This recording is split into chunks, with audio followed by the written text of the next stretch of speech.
I think it's an extraordinary image. But I guess the other point of it is you've got to look at both sides of something. And if you only look at one half, you might miss the picture as a theme. No apology for starting my talk with Geoffrey Rose, who I think is one of, if not the greatest unsung hero. He has been sung, but I think he's undersung now, hero of public health. And the point about Rose, anyone in this room not know about Geoffrey Rose and the prevention paradox? Oh, they train me well here. There's been a show of hands back home. You know, the point about Rose is that he pointed out the difference between doing stuff up here at the targeted high-risk end and doing stuff over here, which is about shifting entire population curves. And the reason I think, one of the reasons I think we've lost sight of Rose is that we have an entire research system. Our structures around research drive us to look up here. We don't only look up here. There are bits of research, I'm quite certain there are bits of fantastic research taking place here that are looking at shifting population curves. But a competitive grant system that gives you 3-year projects to identify a measurable effect size in a defined population kind of pushes you to look at people moving either side of the threshold. Usually within a 3-year grant, over the course of 12 months. It takes you a year to get things up and running, a year to do what you're doing, and a year to write it up. So you're looking at a 12-month before and after for a measurable effect size in a defined population. 300 people in one group, 300 people in the control group. That generates a particular kind of evidence. What it tends not to generate is evidence about unmeasurably small changes in millions of people that play out over decades. There are things we can do to look at that, and it's one of the areas in which I'm not cynical about big data. It's where big data, I think, will yield some really important findings. It already is, and will continue to yield some really important findings. But I think there are some really fundamental gaps in our knowledge because of our focus down here. There's nothing wrong with this stuff. This is important. But missing out this stuff, I think, is a mistake. And I showed this when I was here. I think it was actually May, Adrian, when I was here last year. Time flies. I showed this when I was here before, and I will show it again because some of what this slightly silly slide tells us is another problem with our evidence base.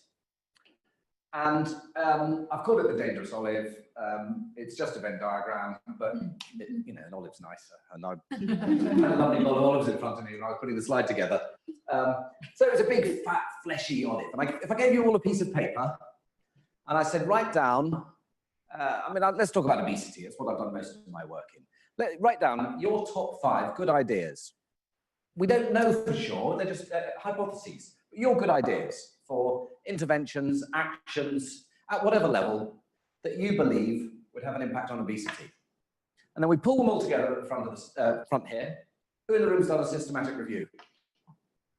Okay, well, we'll get a few volunteers from you. I'm sure we can get some excellent systematic reviews, and then we'll review the questions, and we'll find that actually some of that stuff has got some evidence. So the bits of paper that you send in, that's what's here. That's the flesh of this big fleshy olive. All the things we could possibly do.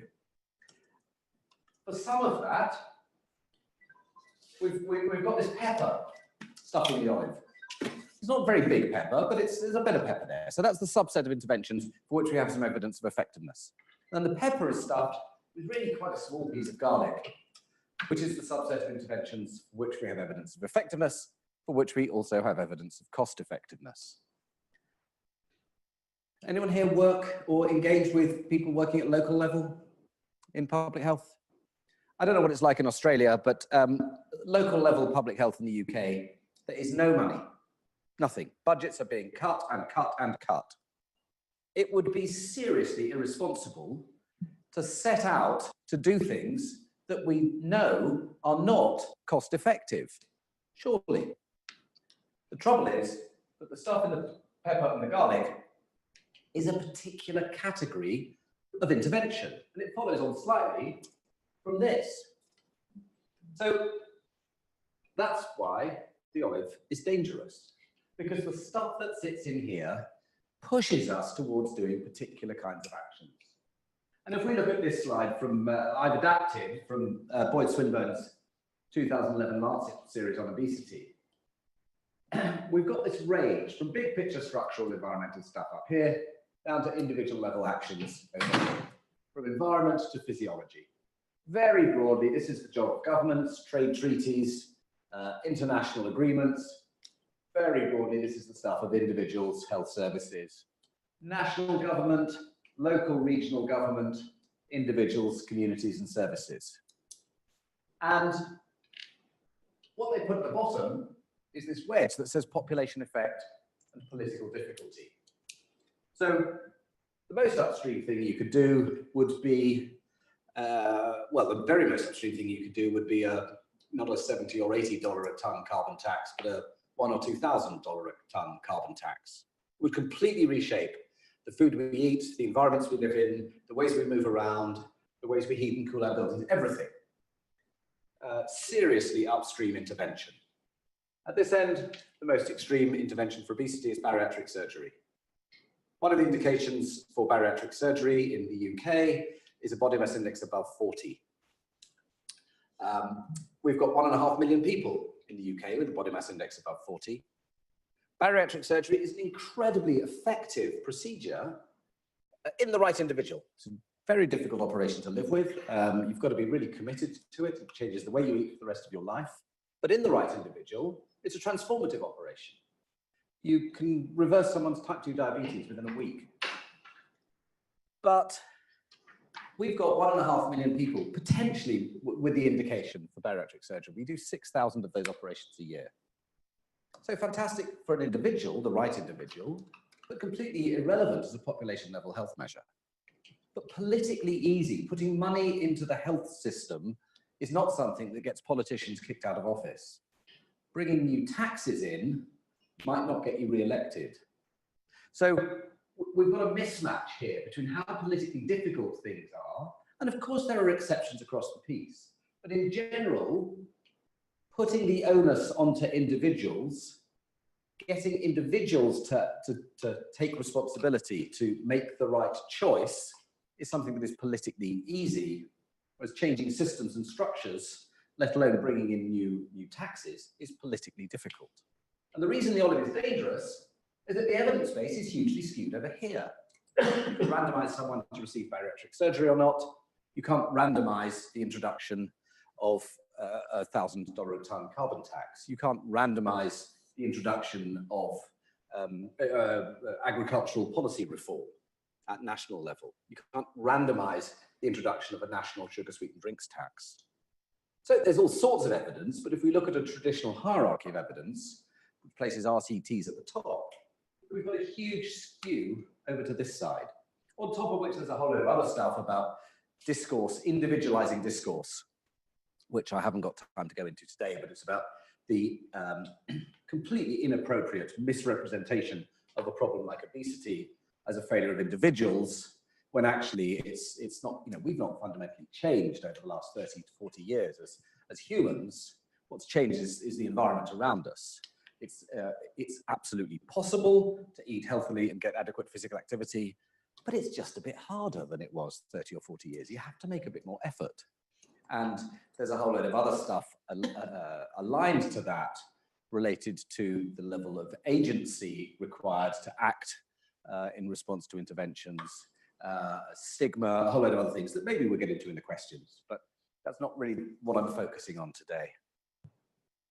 So we've got a problem in that when we look at the evidence base, we've got this dangerous olive. We've got the evidence of what we're being told we should do is kind of potentially skewed over to the less effective side of this map, of this diagram. And somehow we've got to get up here and be able to generate robust evidence on the left-hand side. And one of the factors that feeds into this is to start thinking about systems. And I didn't realize it at the time, but I put this little map together 15 or more years ago. I didn't even think at the time that I was doing a system map, but actually this probably was the first system map I put together. And it's a genuine question. Do seatbelts promote obesity? We know that there's something called risk compensation, a phenomenon known as risk compensation. So in general, in road safety, safety benefits are consumed as performance benefits. If in a colder country than this, if you put anti-skid brakes in your Volvo so that you can stop in a shorter distance on snow or ice, it doesn't mean that you stop in a shorter distance on snow and ice. It means you drive a bit faster because you can then stop in the same distance.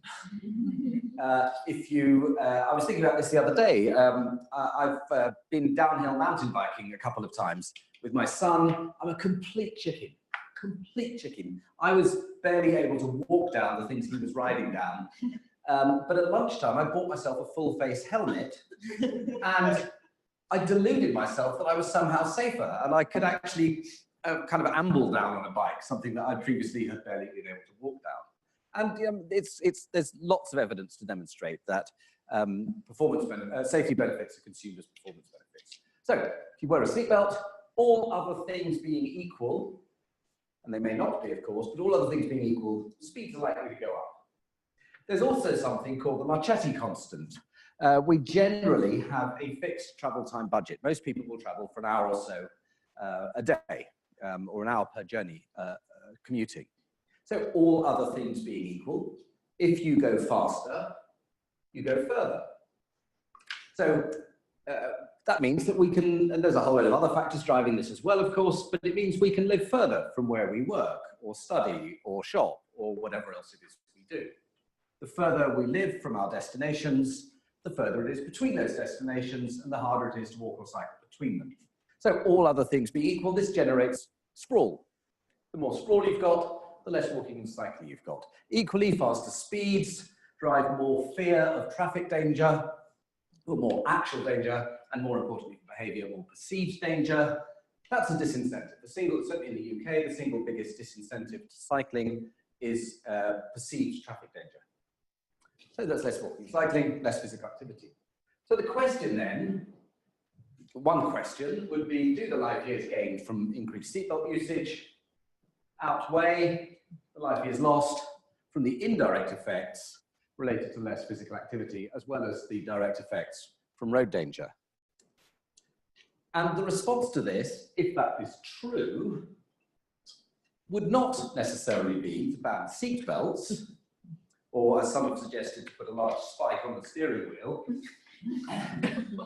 It would be to interrupt this feedback loop. So what you would do is you'd say, okay, we want the benefits of seatbelt usage, but we don't want these costs.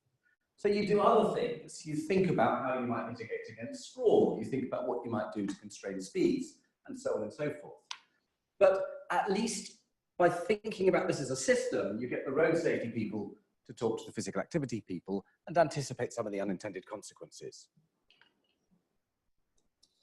I'm involved in an evaluation of the sugar sweetened drinks tax in England, and this is a standard logic model for how an SSB tax might work.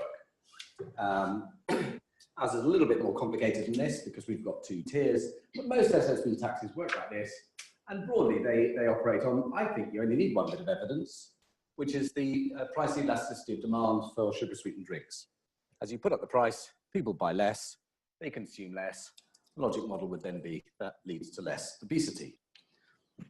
But of course, it's not that simple, because at every step along the way, the system fights back.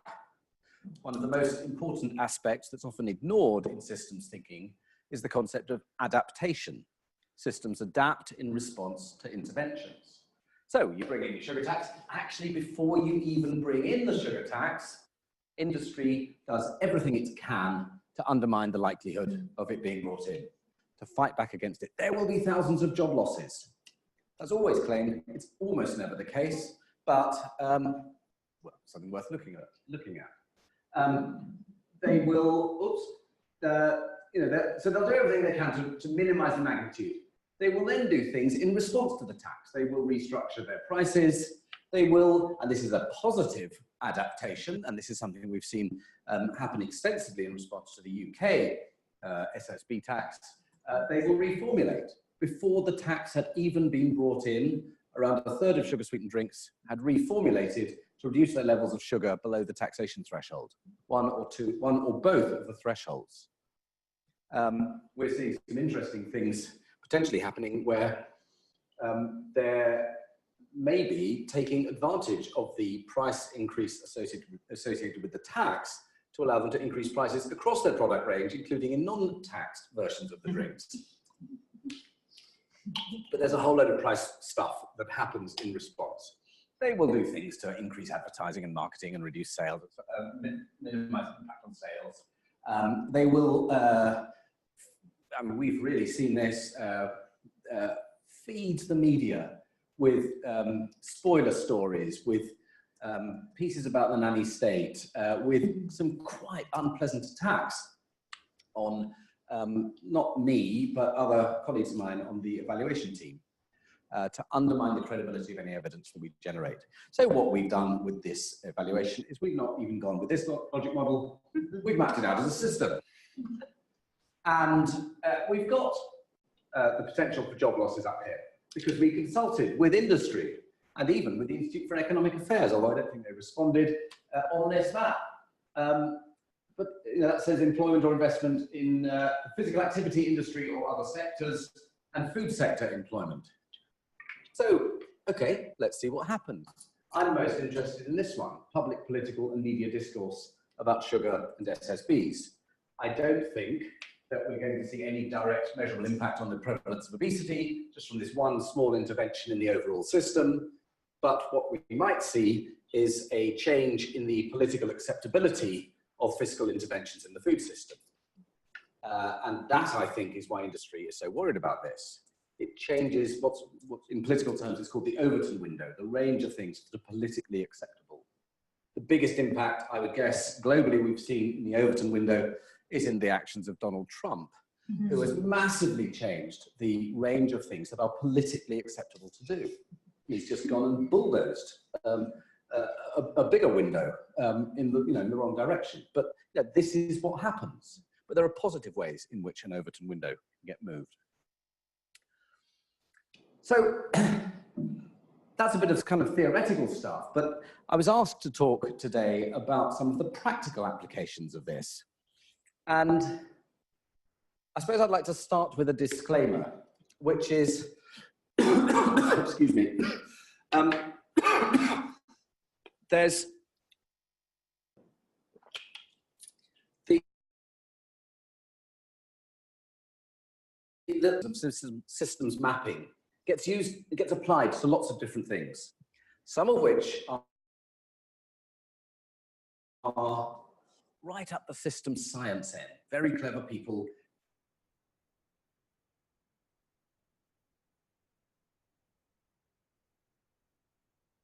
doing a scientific end of the scale.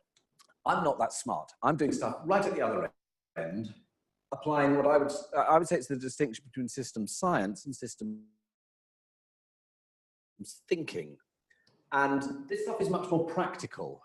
It's about, in some cases, something that's really not sophisticated at all, but the sense I get, and we're getting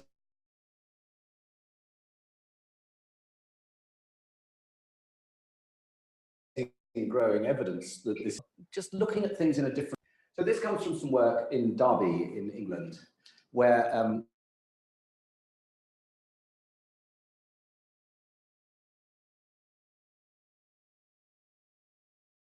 a 2.5-hour workshop. So ideally, we'd have had much more time and we would have been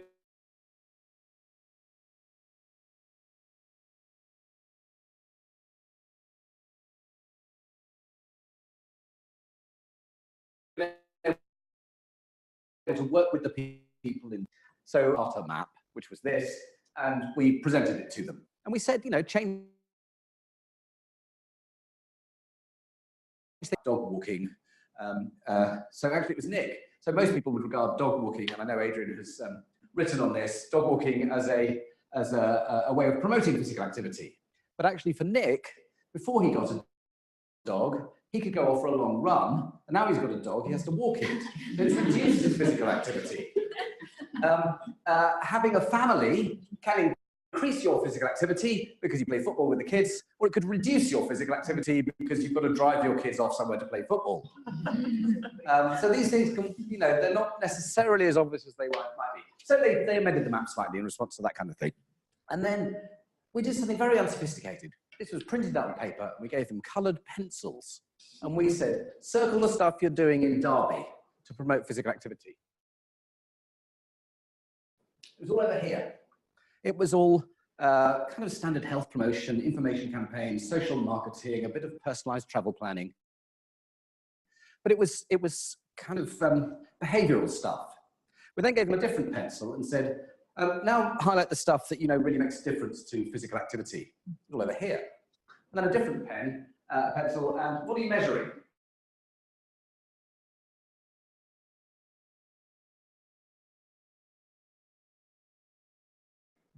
I mean, it really opened their eyes. And this isn't, you know, this could be a list. This doesn't have to be a map with lots of lines drawn together. It could just be a list. But by illustrating it graphically, it really helped to just to disaggregate something that had been lumped together as a single entity. And the next thing was that they went off with Nick, and this is what they thought they were measuring. But once it had been disaggregated, they went and looked at all the data that were being collected from the local authority. There was loads of stuff all over the place, but they hadn't appreciated it until they disaggregated the system. And we've now worked with them, and we've done some interviews, and we're writing this up. And you know, this very simple exercise has transformed the way they've dealt with their work. They've changed the composition of their steering group. They've brought in many more people from this side of the map. And you know, these are smart people. These are people who know about physical activity, but they've just kind of got lost in the fog of lumping it all together. And we've done this in various other ways. So this is from another place, Doncaster, where I was nothing to do with this. Nick did this. And one of the problems with doing these activities is it's really hard to get people to stop writing more notes. Because one of the approaches that gets used is, and we're doing something a bit different now, but one of the approaches that gets used is just, you know, you split people into tables. We'd have, I don't know, 4 or 5 tables if we did it in this room, and you get a load of post-it notes, and then you start mapping stuff out. And the risk is you get a brain dump of everything. And then you think, actually, everything's connected to everything else. And that's okay in some cases, but it can be really unhelpful in others. And this is where I would come back to the question about why it is you're doing this. Because sometimes the point is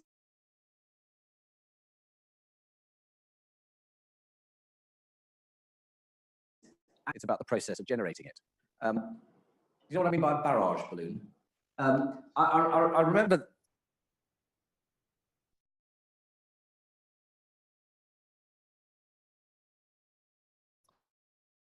when I found books, it was used during the Second World War in England, and they had all these barrage balloons. They were tethered to the ground with a steel wire, and then these things would float, I don't know, several hundred feet up.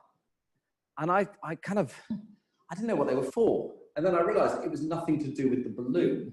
It was all about the wire, which was to stop planes flying in. And I think people sometimes think the map is a bit like, I had assumed it was about the balloon, but the map is actually just a tool to get you to generate the map. It's about the conversations that happen. It's about the way you think about things. It's about the person who is on your table, who is in your organization and you've never spoken to before, and you realize that you're both trying to do something similar. The other thing that I think a map can do is help people to see that it's not their job to fix the whole problem. Their job is usually to do their job, you know, whether it's housing growth or places to walk and cycle or being a leader or coach, not to solve the whole problem. So one of the paradoxes, I think, of thinking in systems is that it can help people to see that they don't have to solve the whole system. And it can help to make it more manageable. You've got to do it well, otherwise you just overwhelm people. But if you can do it well, then actually you can make it much easier for people to see where they fit in. Anyway, this was some stuff that happened in Doncaster. And what this was then used for was a way of identifying a whole load of potential short-term actions. And beyond that, slightly fewer, but still quite a lot of potential long-term actions. And another aspect of thinking in systems is that it's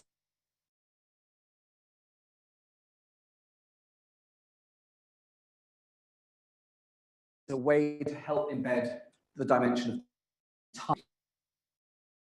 Of the things that need to happen couldn't be done now, because you've got to get the ground right to be able to move on to the next stage. I think I've taken the slide out. I'll skip over it if I haven't. I have a slide on tobacco control over the course of the 20th century, the trajectory of tobacco sales. And, you know, basically it goes up from about 1900, hits a peak around 1960, bounces around for 20 years, then declines steadily. Standard epidemic curve. It's what all epidemics look like. It's what the Black Death looked like without new treatment. Ultimately, it'll be what obesity looks like.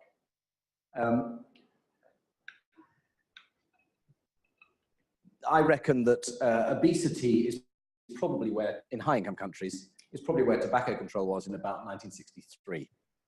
We've got some big reports out. We understand there's a problem.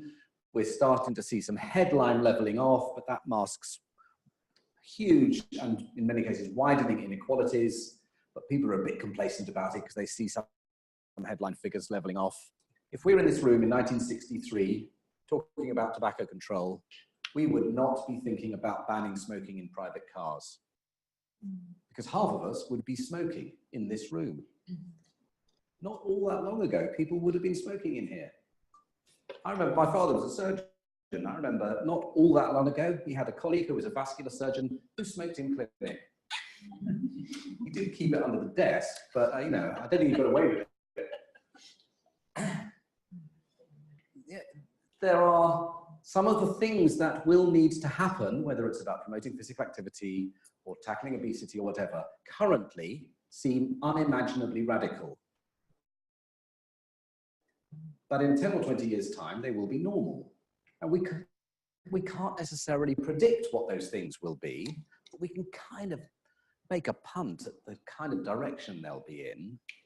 So one of the things that one can do here is move away from thinking about actions to thinking about levers and systems and structures and what might need to be in place for that other stuff to happen, whatever it may end up being.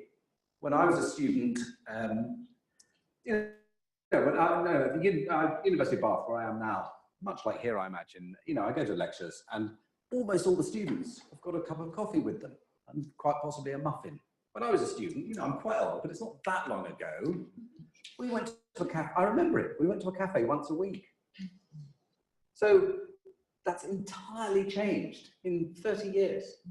Complete change. And one of the difficulties is wondering where we go, because we're not trying to, not that it was the 1950s, but you know, we're not trying to go back to the 1950s. We've got to go forwards, but we've got to go forwards in ways that end up with a slightly different environment from the one we've got now, with a whole, you know, managing all the commercial and other drivers that have led us to the environment we're currently in. So we did some work on young people's mental health. And this was initially, the original idea for this was that there was potentially quite a bit of grant funding was going to be put into mental health research. And the funders wanted to be able to demonstrate to the people within their organization that this shouldn't only go into mental health services. there was a risk that they'd put a whole lot of this big funding call out, it would all go into CBT. So we brought a whole lot of people together and we mapped it out. And sure, there's really, really important stuff about mental health services, but there's loads of other stuff around the education system, about people's identity and sense of belonging, about the voice of young people and their level of agency, about economic conditions, social environment, parents and family, stuff like that. Now, of course, this is just the output of the people who were in that room. This isn't, you know, one of the criticisms, one of the challenges is, oh, what's your evidence for this?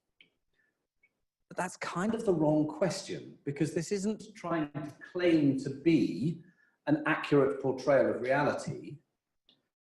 This is trying to claim to be a tool that helps us to think about what might be going on. It could be generating hypotheses. See these as hypotheses. There is a set of hypotheses that education, physical health, parents and family, and all that other stuff are important factors in the mental health of children and young people. I think it's a reasonable hypothesis, but we can test bits of it. But I would argue that it's pretty much incontrovertible that mental health services are not the only thing that's going on in driving the quality of mental health of children and young people.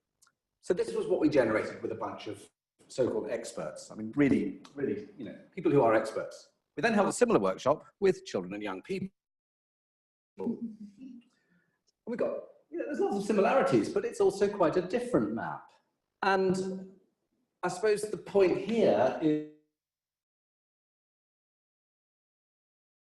is not just to tell people what's going on in their lives, but to ask them and engage them in this kind of process, and not be arrogant enough to assume that I'm the professor and I know what's going on in your life.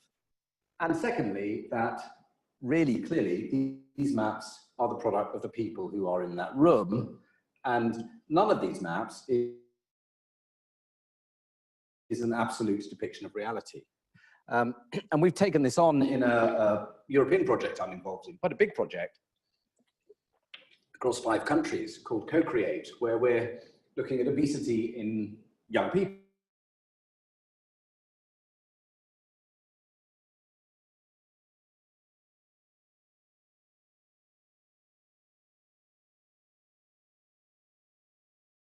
In our work in it is to go, I will come back to in a minute. Was kind of thinking into the WHO Global Action Plan on Physical Activity, where actually one of the 4 key themes is about creating active systems. And this has, I think, been really important for WHO, which has managed to promote physical activity away from just kind of sports-based interventions and campaigns to looking at leverage points like urban air pollution, tackling carbon emissions, thinking about urban mobility rather than how we get more people to move around in cars. And it's bringing a systems approach to thinking about the kind of levers and structures that can be used to promote physical activity, not just over the short term, but actually over the life course. And we, you know, Adrian was heavily involved in this. We had a fascinating workshop in Geneva where we put this map together, and it's been published in the WHO Bulletin earlier this year. So we did our physical activity map for this as well. This is one of the maps that's been put together by those young people in the Co-Create project. So there are things in here that I'm sure I disagree with, but that's okay, because I'm not a young person, and this is a project that is looking at things from the perspective of young people. You know, I wouldn't have come up with muscle weight percentage, but, you know, we'll examine that, and they're going to, this is just the first, this is literally the very first map in the whole project. But we're using it as a starting point to see where we take it. I was away for a while, and one of the place I stopped on the way was in Taipei for a meeting organized by the Taiwanese Bureau of Health Promotion. And I knocked this map up during the morning session. We had Katie Dane from the NCD Alliance talking about the 5 main drivers of NCDs. There were 4, and they've added air pollution. So I thought, okay, we'll put those in at the middle. And then the other, so this was just based on the topics raised in 2 talks. So I wasn't for a moment trying to do a global map of all the things affecting NCDs, but it was just to feed back how we might think about mapping some of the things that have been raised in those couple of talks. So some of this was about the, red was the bad stuff and green was the better stuff. And then people were talking about the wider drivers of this, the political paradigm, the economic paradigm, the health paradigm, and the evidence paradigm. And I put them out here as separate entities, and there's huge overlap between them, and they all interdigitate and influence in here. But this is, so Steve Allender at Deakin has been doing a lot of work on this, and this is actually using their software, which is fantastic and speeds up this process enormously. I mean, some of this stuff, these old maps, these take ages. I did these in a system called Kumu, but using this approach, it's really quite easy to start putting these things together. And the point of this was not for a moment to claim that this was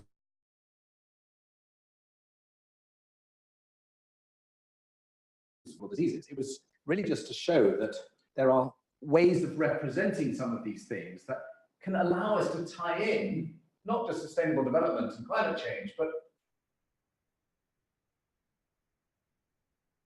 will play in.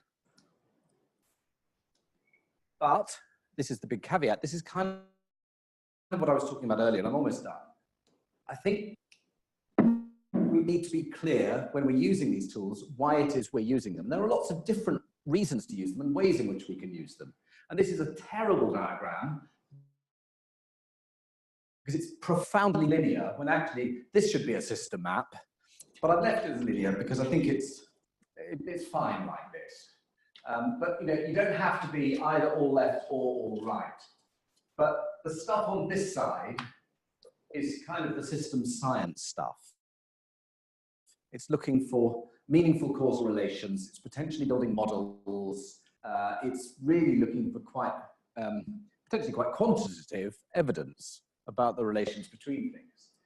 This is the much messier side where I tend to operate, which is much more about working with people who are at the sharp end, who are trying to do practice and helping them to think differently about the problems they're trying to engage with and what they might do about them. It's not to say those people shouldn't also be involved in this, and of course they can and should be, but the stuff we did in Derby, for example, is way over on this side. It was a brain dump. It could have been a list. We'd done it as a map because we thought that was probably helpful, but it didn't need to be a map. And I think we've done quite a lot of this, and we're starting to write some of it up. It's generally extremely well received. And we've got reasonable indications that it's actually helping to make a difference. But we need to be objective about that. I might be wrong, and we need to test that hypothesis. Maybe this is Emperor's New Clothes. But assuming it's not, and this stuff is useful, I guess what I'm really interested in, there's plenty of people much cleverer than me doing this stuff. I'm not remotely going to try and compete with them.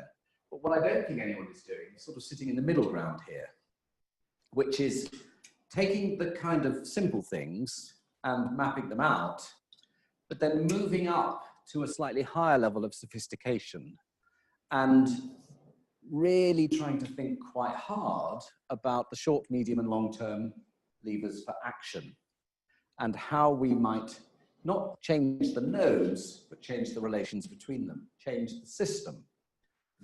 And this is where I come back to the idea of time. Rome wasn't built in a day, but if you change 5% a year for 20 years, after 20 years, you made quite a difference.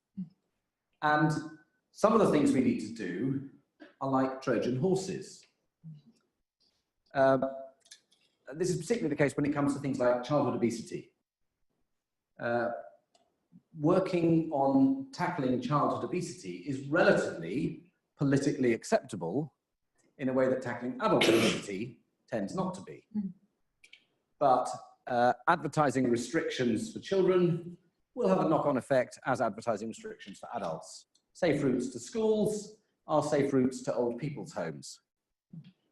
There are quite a lot of things that are potential Trojan horses here, and sometimes not as big as a horse. Maybe it's a Trojan foal, you know, or a Trojan pony. But ways in which we can get stuff to happen on the back of something else or inside something else. I think I've given this example before, but I think it's really important. So, walking school buses, very simple intervention. Great for getting a bunch of primary school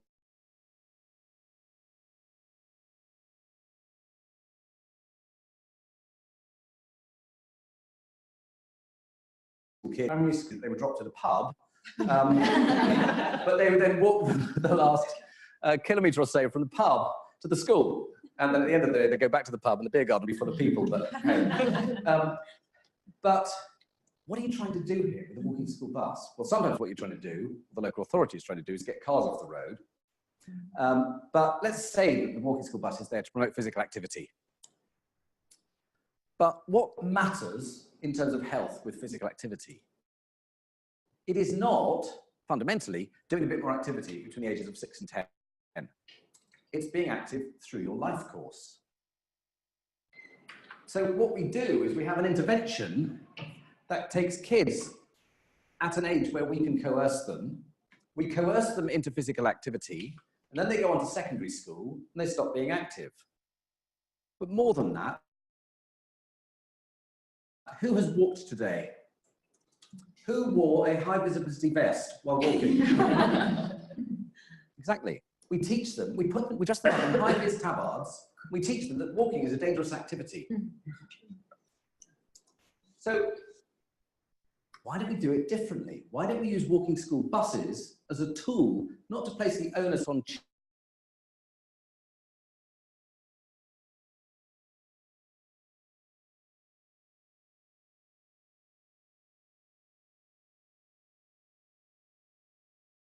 children, small changes that can persist across society and across the long term that really could change behaviour in ways that really matter. And we might get their parents to vote for local politicians who want lower speed limits and traffic calming and bike lanes and stuff like that. So think about how we can use an intervention like this, not just to get kids to do stuff over the short term and teach them that walking is dangerous, but to shift the system in perhaps quite small ways, but lots and lots of different ways of shifting the system in small ways can have a big impact over the long term. So to come back, we stop doing stuff on this side, it's all important, but that we rebalance this. And I would argue that some of the system stuff that we're doing is ultimately a way of generating an evidence base that allows us to move upstream and do some of these politically difficult things. And some of that is also about changing the discourse. So as someone who's done a lot of work in obesity, I think one of the most important things I can do is in every single context, every single opportunity I have, I emphasize that obesity is not about the failure of individuals, it's about environmental change, it's about market failures, it's about that kind of thing. And if we all do that, then we can help to contribute to an environment in which obesity is a less stigmatized problem, it is a less personalized problem, it's a less individualized problem, and ultimately, there is the potential for a political mandate for doing the difficult stuff up here. So you don't need me to read the conclusions, but I hope that was helpful. Thank you.